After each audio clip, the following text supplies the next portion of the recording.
ఎవరెవరు ఏ ఏ విధముగా నన్ను తెలియగోరుచున్నారు వారిని ఆయా విధములుగా నేను అనుగ్రహించుచున్నాను.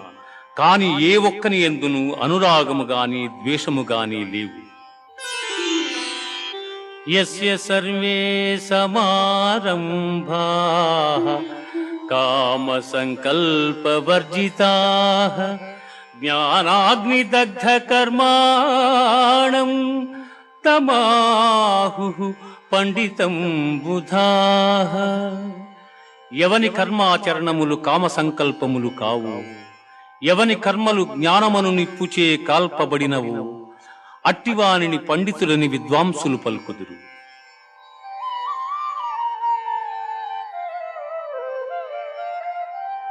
బ్రహ్మార్పణం బ్రహ్మహవిః బ్రహ్మాగ్నౌ బ్రహ్మణాహుతం.